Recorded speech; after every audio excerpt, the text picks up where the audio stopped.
So financial structure, again, that's when we're looking into financial position whereby we predict borrowing needs, the distribution of future profits, cash, and likely success in raising new finance.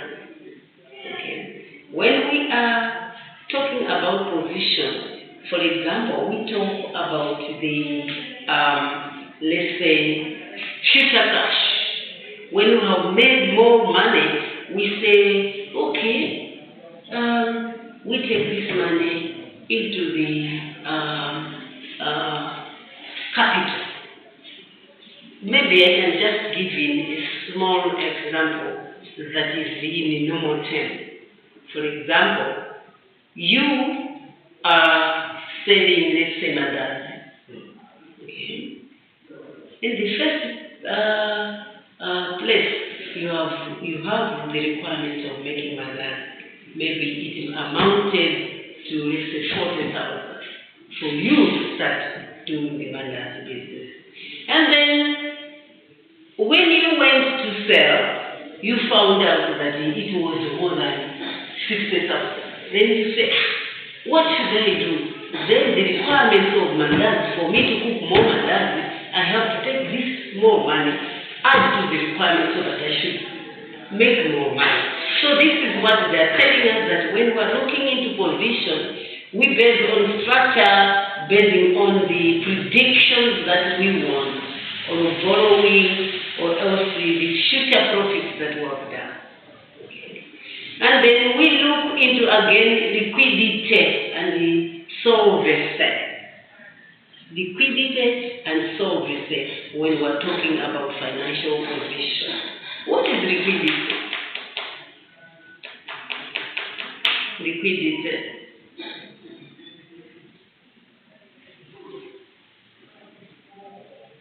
What is liquidity? Just for borrowing, but I know. Come again? Just for borrowing. No, don't forget, you are a student, you are not supposed, but you be remembering, because these are the things that you have already done. Okay? So, when we are talking of liquidity, it's the availability of sufficient funds to meet a deposit, withdrawals, and other short-term financial commitments as they can fall due. Liquidity, we are talking about, do we have money that we can give back to the people that have just given us things within a short period of time? That's liquidity. Okay? For example,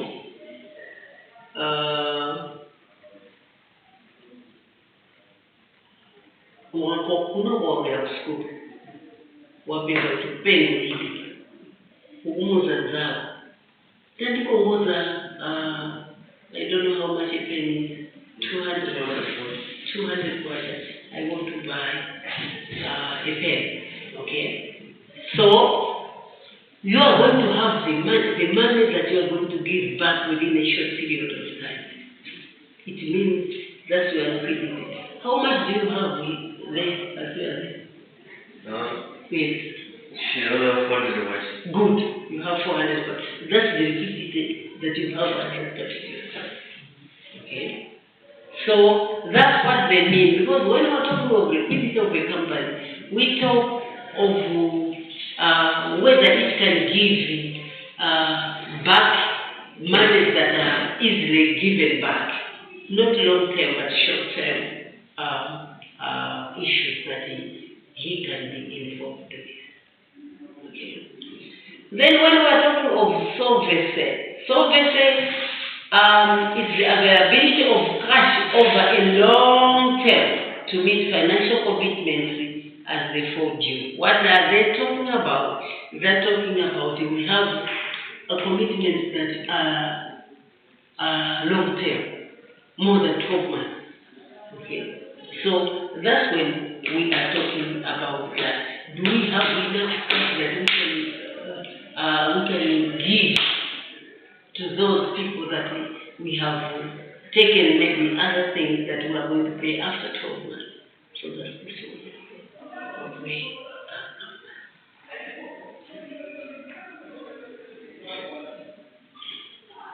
So we talked about position, as we were saying, so about performance. Performance, we look into the comprehensive income, whereby we look into the information, particularly profitability are the one that we look into. Performance, profitability. Okay.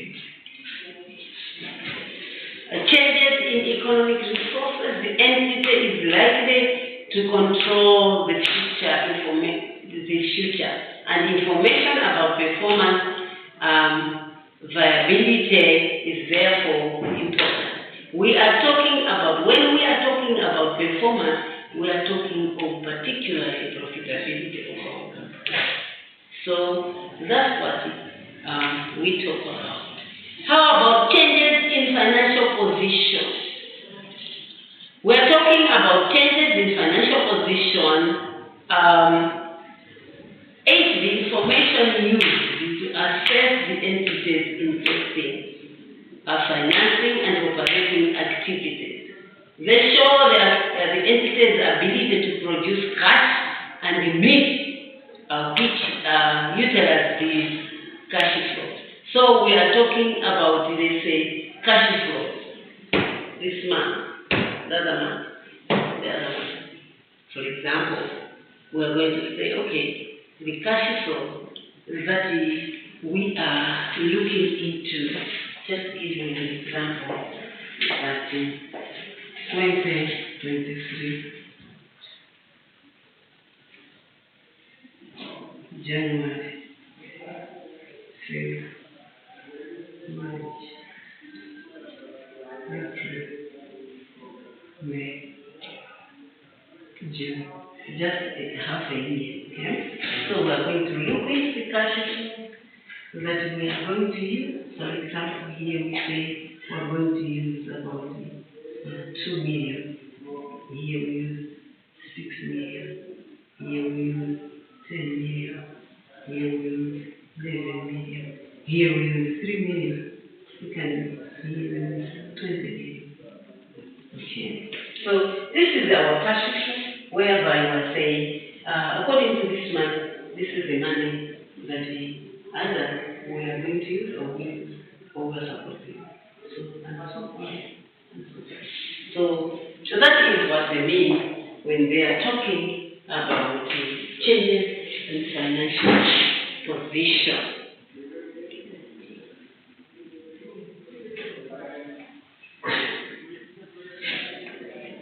Any questions?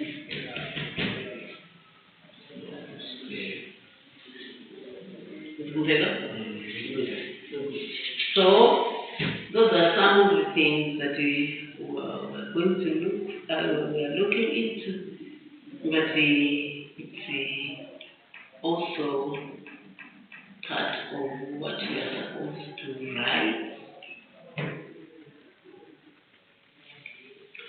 Then now we look into the qualitative characteristics of financial statements.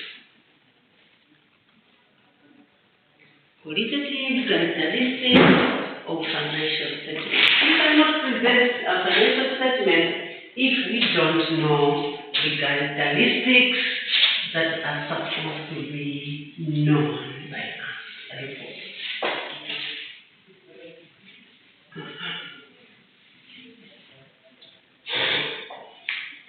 When we are presenting financial statements, we have to know the characteristics of the financial statement. Qualitative characteristics.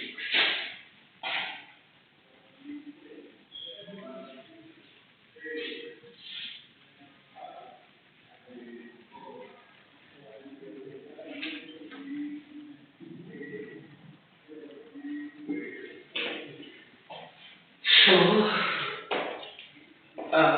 qualitative characteristics. We have understandability. What are we we're talking about financial statements have to be understood by the people that are going to use, or people that are the users of that. Users must be able to understand financial statements. Okay. They are assumed to have some business, economic, and accounting knowledge, and to be able to apply themselves to study the information properly. So complex matters should not be left out of financial statement simply due to its difficulty if it is relevant information. So complex, it has to be there, but you are supposed to explain that this is what is happening so that they should understand what you have written all about. It is useless for you to write or to present a financial statement that is not cannot be understood by the user. It's useless. So that's why I say that's the characteristic of financial statement. And then we have this again, relevance of financial statements, the characteristics. What is relevance anyway before I go ahead? What is relevance? Yes. Relevance is having true information. Good. So it has true information that can influence the economic decision of the user. Good. So relevance is also important, very important if we talk of the qualities of financial statement.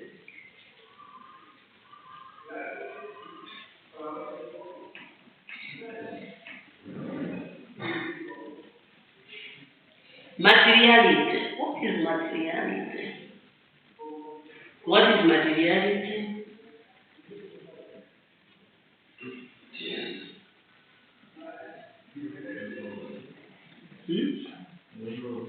You don't know materiality? You didn't talk about it before you had gone into this other class.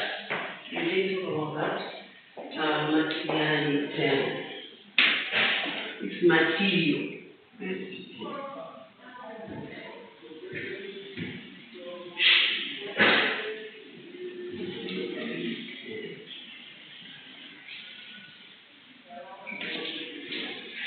When do we say this is material? No motive.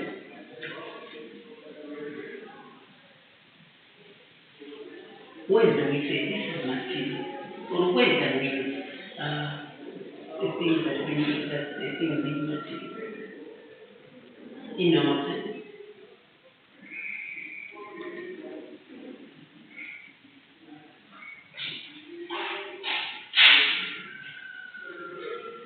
Something that can be of value. So, materiality is we can explain it like this in reporting. It's not everything that is reported. For example, let me give an example of what you have there. You have a phone and a pen, is it? Yeah. If you can lose a phone, I mean, if you can lose a pen, you cannot get worried than losing what? A phone. So to you, a phone is more material than a pen. This is exactly what happens in organizations. When we are talking of something being material, it means to them that is of value. For example, if we can take maybe examples of two companies, the other company can take that to us anything less than 50,000. Less is immaterial. But anything more than that is material. That's that company. If that is the loss in books of accounts, even if you read it, they can understand. To say, that you can done by 50,000, it doesn't matter, it's immaterial. Okay? But if it's more than that, they will say, no, you have understood the financial statement. Okay? The other, this is company one. Company two will say, see, we have 50,000. Okay. So to this company, the second company, anything less than that is immaterial. Anything more than that is material. I hope I explained it. Yeah. So it depends on company that it can take this. Less than that, not in the statement, they will not bother. More than that, not in the statement, they will say no. How can you understand the material? Okay? You have to put in the financial statement. So this is what they are telling us, that when we are talking about materiality, it will mean something that is of value. So information has the quality of reliability when it is free from material error and bias, and it can be dependent upon by users to present specifically that which is either purpose to represent or could reasonably be expected to represent. So what are they saying? They are telling us that the explanation I've given you, that is what it means. The other thing is that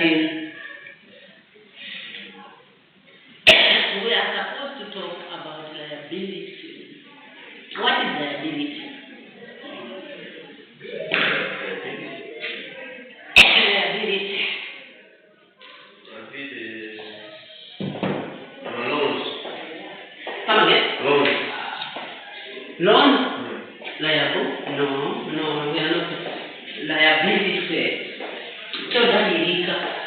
Oh, okay. Liable. Yeah, liable. Liable.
You wanted me? Okay.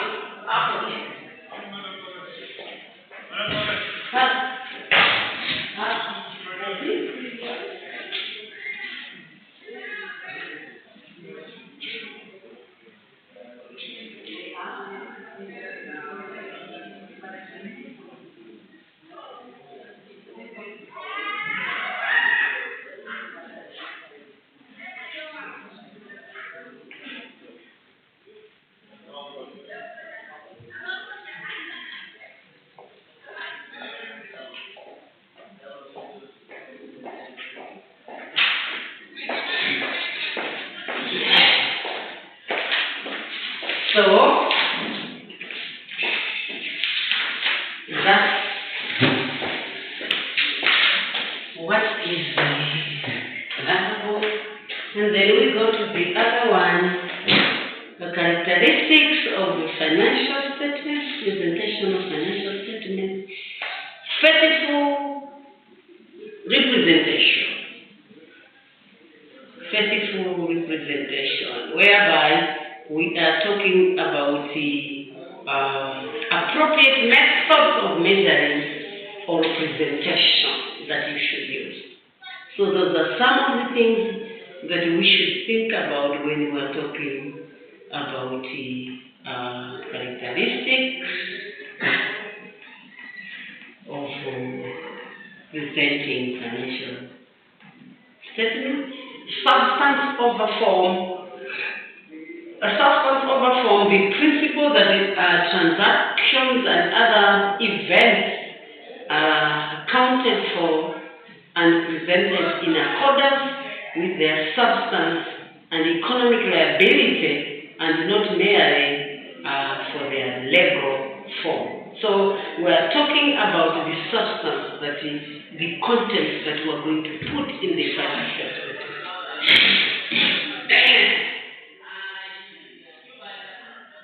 Then we have neutrality.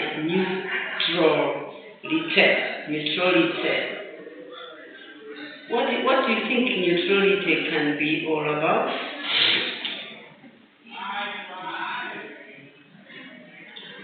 Neutrality.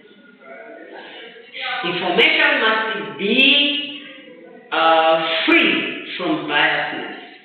What is being biased? Big bang. Come again?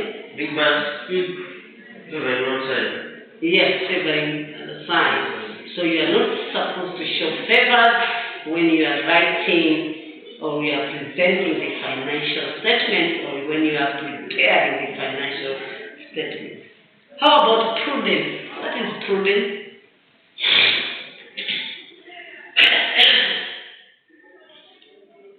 Prudence?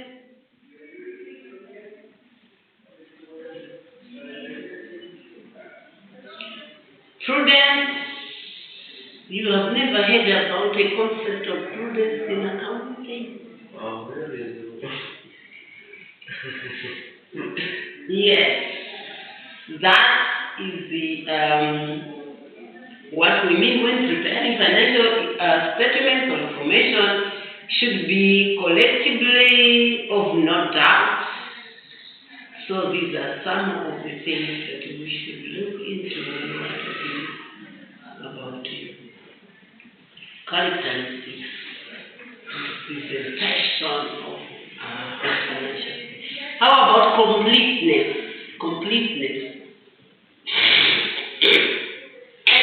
What can it mean? Completeness?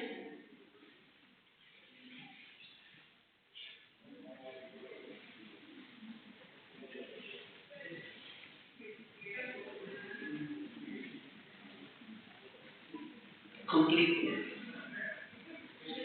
This then means it has to complete. For example, when you had used the material, say 20 kg of flour, we are talking over at what amount? Let me see.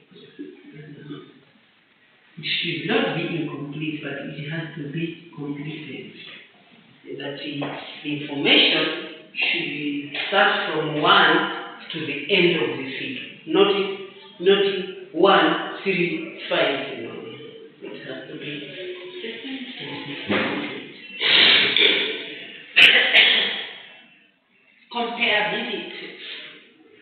comparability. What does it mean? Comparability. The information has to be comparable.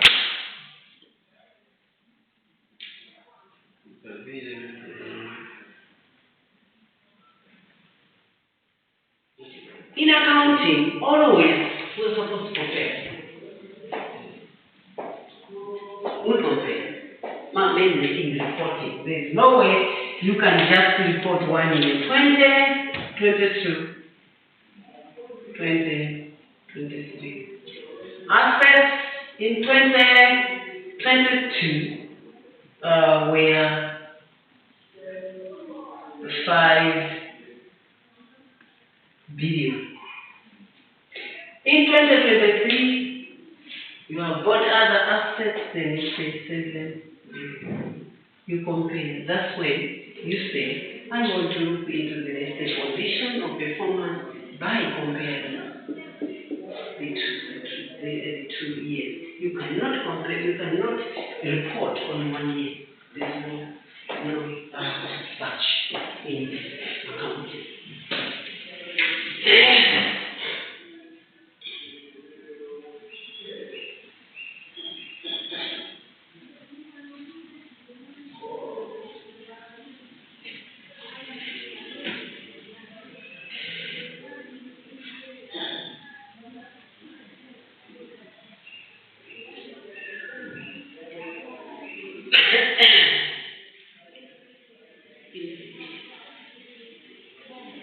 So what are the concentrates on the relevant and the ability information? What are the things that we should base on when we're talking about the relevant and reliable things? We are talking about timeline. That is a good example that I gave. Okay, timeline. Balance between timelines and the provision of reliable information. You cannot report on something that, let's say, was, for example, you are reporting on 2022, 2023. You cannot report on something of, let's say, 2021. You cannot. Timeline is not within that. So you are supposed to report according to the timeline. Balance between qualitative characteristics. A trade-off between the qualitative characteristics is often necessary, the aim being to achieve an appropriate balance to meet the objective of financial statement. It is a matter for a professional judgment as to relative importance of these characteristics in each case. You have to have judgment to say, according to what I think we have to do this, we have to report. Because there's no way, it's not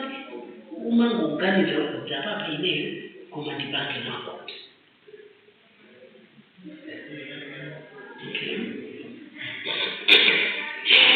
So that is what they are saying about true and fair view, also fair presentation. So you are supposed to follow the principles that you are supposed to follow, the accounting standard, that's being true and fair when you are following the required principles that you are supposed to be doing when you are doing a presentation of financial statements. Elements of financial statements we did last time, is it? We did. So that's that.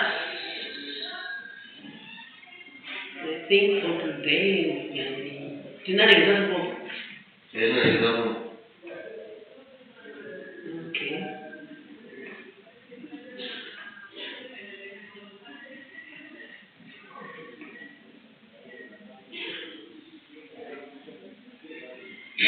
So we are going to start. We are going to start on the recognition of the elements of financial statements. Recognition of the elements of financial statements.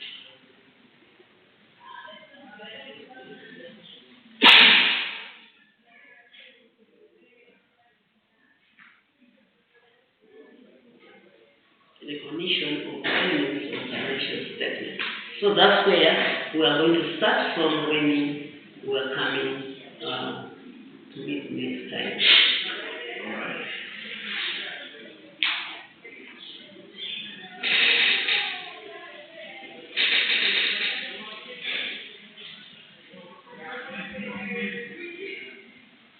Okay. So sign the sheet. Sign. You'll sign. Umuntu zabo ukuthi how zakazovuta ukuthi azambe ndikakhawuthi tafikapha. Ande ndingabona. Ndiwela kuza umina ukuthi akuthi yeye ananginyumba vitami iwe nje iwe hii mene mafunzo online class.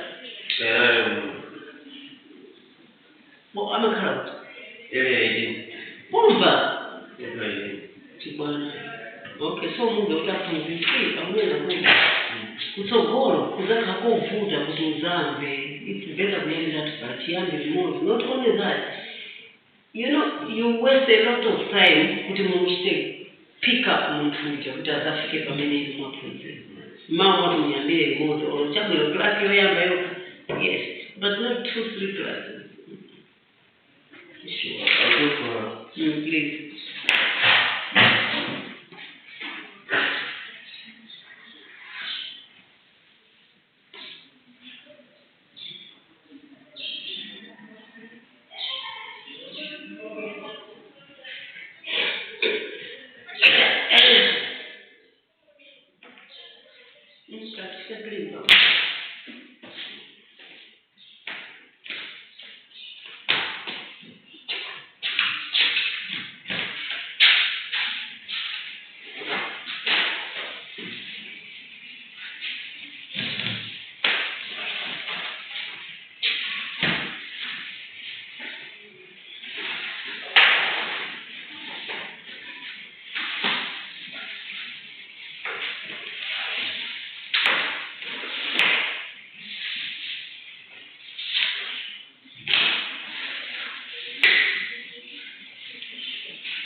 Okay, fine. See you next time. Alright. Yeah.